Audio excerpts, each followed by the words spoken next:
Hello and welcome to This Week in Star Citizen. There's a few big bits of news that we're going to be talking about. Alpha 3.24.2, server meshing test results, and some fixes to the Blockade Runner event. So CIG are currently aiming to start publishing 3.24.2 builds with Evocati later this week if possible. Assumedly, this will contain the new cave biomes, MFDs, Zeus Mark IIs, some additional fixes, and potentially the Intergalactic Aerospace Expo stuff or CitizenCon patch stuff, if there is anything specific for CitizenCon. We don't 100% know where this patch is being targeted at time-wise, you see, so it could be before CitizenCon or around it, or it could be for the Intergalactic Aerospace Expo. We should be able to talk about that patch, though, as CIG have softened their NDAs to allow for talking about testing and patch notes. They might also be putting more sort of updates that are kind of planned for 4.0 in there to kind of soften the blow of trying to just straight up move to 4.0, as it's quite a feature-laden patch. So, CIG said for This Week in Star Citizen, Pirate Week is still running with a treasure trove of exciting activities. Dive into deciphering a treasure map to claim a shiny challenge doubloon, enter our new community contest, show us your plunder, and check out the latest skull-clad paints. So some ship sales going on at the moment, some pirate skins on at the moment as well. You can get yourself a pirate doubloon for deciphering that treasure map. Dive into our newest global event, Blockade Runner, running from the 17th of September to the 30th. Join the CDF in breaking outlaw blockades and liberating low orbit stations, or take a walk on the dark side to pocket some credits through less than lawful means. We're aware of occasional cargo spawning issues and we're working on a fix. We appreciate your feedback and issue council reports. We'll keep you updated. So there are obviously issues with that event and boxes not spawning on some servers, making it hard or impossible to complete sometimes. Though it appears that is intermittent, because I've been able to complete it a couple of times, and it might actually be partially fixed now. They might have hotfixed that already, because more people are reporting they've actually completed it now. There's also some hotfixes for the freight elevators stuck on loading, things like that, which I believe have just been put in or are about to be deployed. CIG also said, we hope you enjoyed the latest episode of Inside Star Citizen, which highlighted engineering gameplay on the horizon for 4.0. It's a big leap in multi-crew gameplay, and they're right, there's just a huge amount going on with engineering, more than I actually expected, and when combined with the new MFDs and updates to the engineering console and new armor component,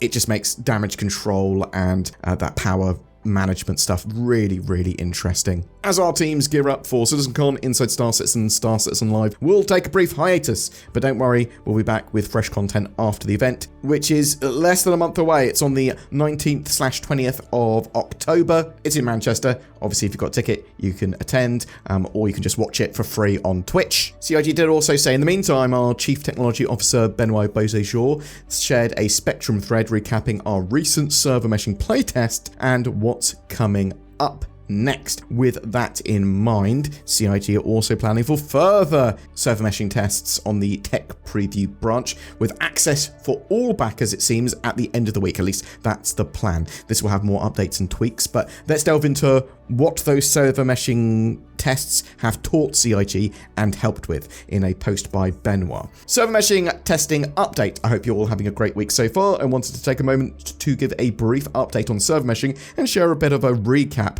post-action report for recent playtests, and a glimpse into our intents for the next phase.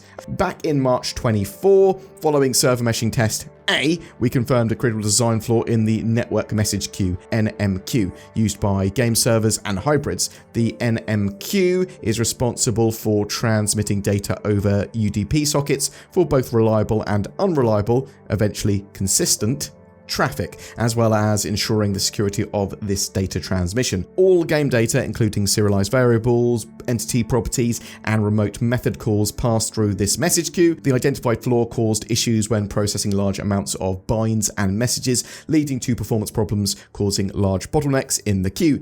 Its usage of memory bandwidth was also problematic. To address this, the team went into focused development mode to create a replacement, the replication message queue, RMQ. The RMQ is designed to significantly improve bandwidth efficiency and maintain security for game servers, clients, and replicants. Most importantly, it aims to prevent major networking bottlenecks that players would typically experience as prolonged interaction delays affecting multiple users simultaneously. As previously shared, we introduced the first version of RMQ in early 3.24.0 releases as a canary on selected shards. It's now fully deployed across 3.24.1 shards. We're closely monitoring RMQ performance in relation to shard age, as we observed in 3.23.1, but as shards aged, the number of binds and messages increased significantly. Encouragingly, since implementing the RMQ, we've observed clear improvements in our metrics and performance captures. We're optimistic that these positive trends will persist as shards age,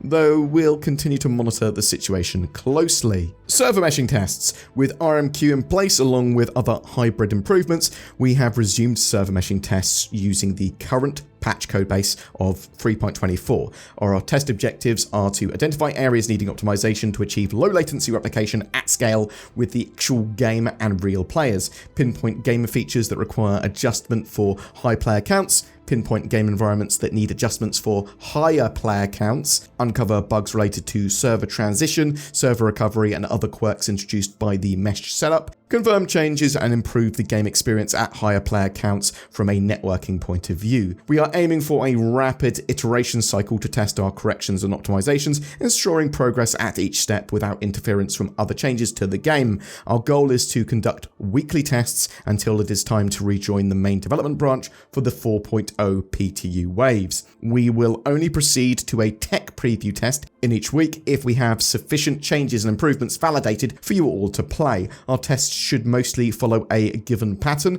First, start with a single server setup to validate no new problems, expand to mid-size configuration, aka 3 servers and 500 players on a single shard, expand to a larger server configuration, aka 6 servers and 1,000 players, reel back to a comfortable player cap and server amount based on performance to leave the test open for a few hours so more players can experiment and we can capture data. In these tests, missions will not be available as the mission system is currently being refactored to be server meshing compatible in 4.0. Several game systems like Social are also being adjusted for server meshing, but those changes are not in the tech preview builds, which we aim to isolate for any ongoing development, bar networking code. The testing of these systems will resume when 4.0 hits PTU with server meshing enabled. Server meshing test B post-action report. This was conducted on the 12th of September and was the first test on RMQ and server meshing combined. The results were disappointing and unexpected, but the previously identified bottleneck identified in test A was confirmed fixed. While interaction delay at scale had improved, allowing us to leave players testing a 4-server 350 player on a shard setup, the problem remained. The next performance bottleneck to be solved was identified though. Observations. Zoning in and out times were problematic, with a lot of players stuck loading when a rush of players occurred. Latency and interaction delays made the game unplayable at large player counts. Problem areas would also affect game server connections, making the problem worse. Silver lining, the original problem from NMQ was confirmed fixed through metrics and captures. The test was shut down early. Server meshing test C post-action report.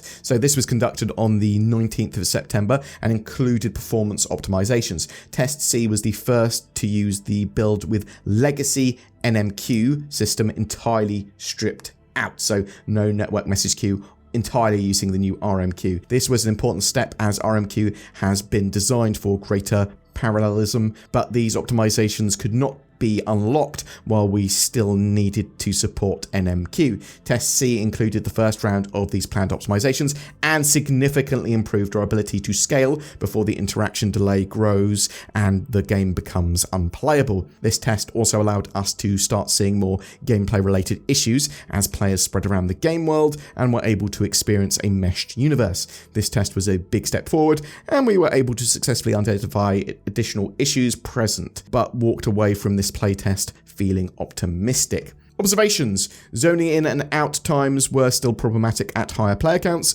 Many players have extra large hangars, but there aren't enough extra large gateways when many players spawn in a short period of time.